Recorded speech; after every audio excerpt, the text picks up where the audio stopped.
Hey guys, welcome back to the channel. If you are new around here, welcome. And if you are a returning subscriber, thank you so much for coming back. I do appreciate all of you guys being here today. Please make sure you like, share, and subscribe. Hit the bell notification button so that you don't miss upload every time I post a video. We're almost at 15,000 subscribers. So again, I cannot get there without you guys. So again, thank you so much for your support, and let's get into today's video. As always, first, I'm not a financial advisor or a fiduciary. I am sharing our journey with real numbers, as you can see right here, to hopefully inspire you when you see like a regular person trying to build wealth in real time.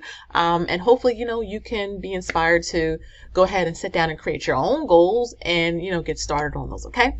So we're going to be sharing, like, I wouldn't even call this a portfolio update. Maybe it is like a portfolio update, but like a financial snapshot. I mean, all this is our portfolio too. Maybe I'll title it portfolio update, but really just all of our money in one place. I got a couple of questions about this, and I love when you ask me questions because you guys are investing, you're budgeting, you're paying off debt, and you're trying to figure out, okay, how can I manage all of this, right? You want to be able to manage it in an easy way where you can access like a summary. You can see right here, it's like a summary of your entire financial picture. So let's say you have a spouse like I do. We have money meetings every month. Well, we talk about money often, but we actually have a legit scheduled sit down. We talk about our finances with the spreadsheets, like that type of meeting, which I suggest all of you, if you have a partner or spouse, you should be doing that. If you are by yourself, I know several of you became portfolio clients of mine so that we can have that accountability together. And that's why I also have the YouTube membership. When we go live, you guys can actually tell me some of your wins. You can ask me your questions, things like that. So, I'm big on checking in with the numbers, right? Checking in with all of the numbers to make sure everything is kind of running smoothly, right? And so I want to share this, but before I do that, I wanted to share an article from NerdWallet talking about some really, really good budget apps. And not even so much budget apps, but these apps can also have features for like your net worth, your debt, your savings, and all of that type of stuff. Because remember, your budget is your foundation, right? When you're trying to build wealth, your budget is telling you how much income you have coming in. It's letting you know how much expenses you have going out. It's telling you how much you have left to invest. It's telling you about your debt and all of that type of stuff. So I really am a fan of tracking. And this is pretty much what this video is about, like tracking all of your numbers, your dividends. If you're getting dividends, you should be tracking those. And I have tons of resources on my website, mt1finance.com, to help you with this. But some of the best budgeting apps, you can scroll down and you can see right here. I actually used Mint years ago, but I prefer just managing things myself. But these are all pretty good. You have YNAB. I know a lot of you use YNAB. Every Dollar as well. I know Empower is also a really good one. Those are the ones that I really have experience with. Like I said, there's some other ones. I'll link this article down below where you can kind of really explore. I love that it also lets you know which apps are free, because some apps do charge you. Yeah, you can take a look at this article right here. I'll have it linked below. But again, I track everything through a spreadsheet. You see me with the books and the planners, but at the end of the day, all of that goes into a spreadsheet. It's already automated. This is just one of, I think, 18 other tabs. So we call it like our finance center, and we have a workbook that we created with a bunch of tabs. That's for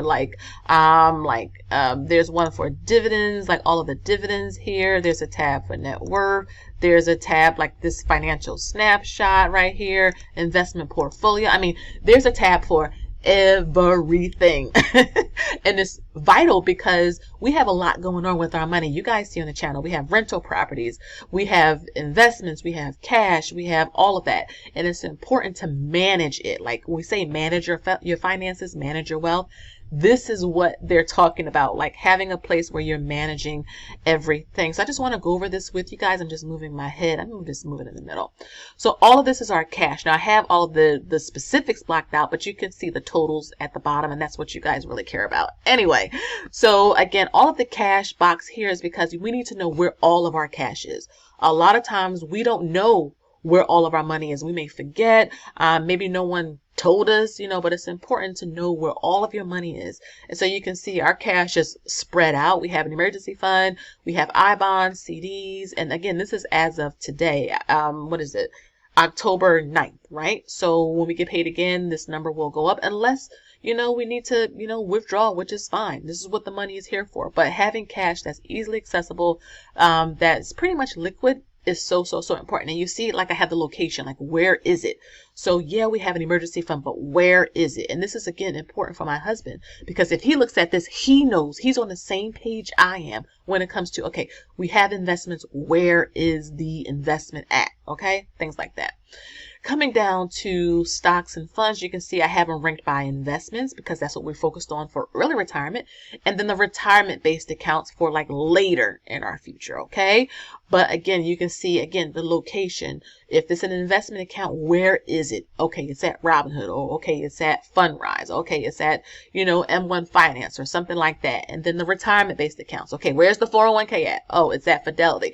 And this is important if you leave a job. If you leave a job and you have a 401k, you had a 401k and you're going to roll it over, you need to note take that in your record so that, again, you are the CEO of your finances. You are the manager. You're the CFO. So you need to make sure you know where all of your money is. And again, if something happened to you,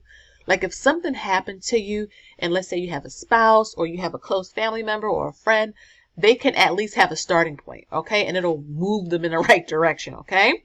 So these are all our stocks here. We were hoping to get to 500,000 by the end of this year.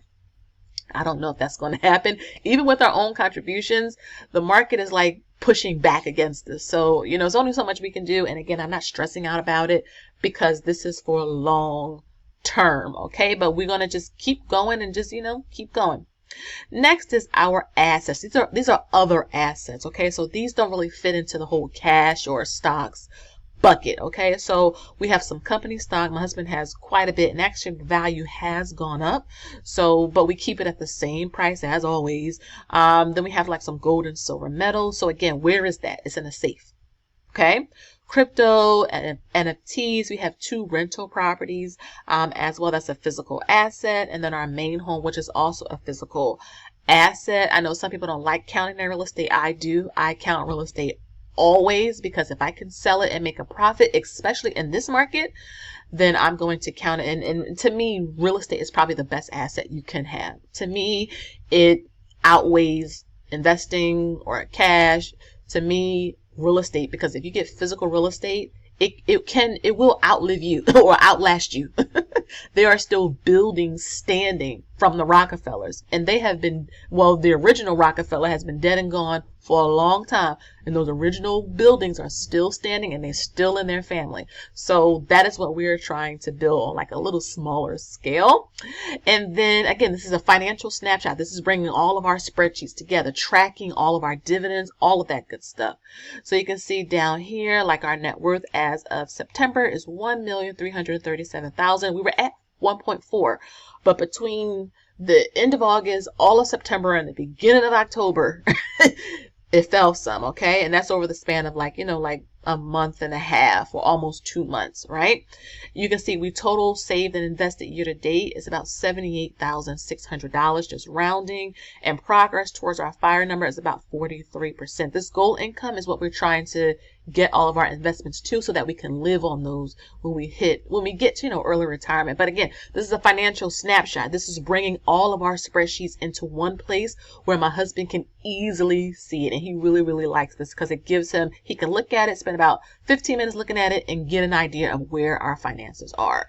Here's some other money tidbits right here. So I keep our credit score. This is the average credit score here. You need to track your credit score. I know a lot of people, I know Dave Ramsey's not a big on like credit.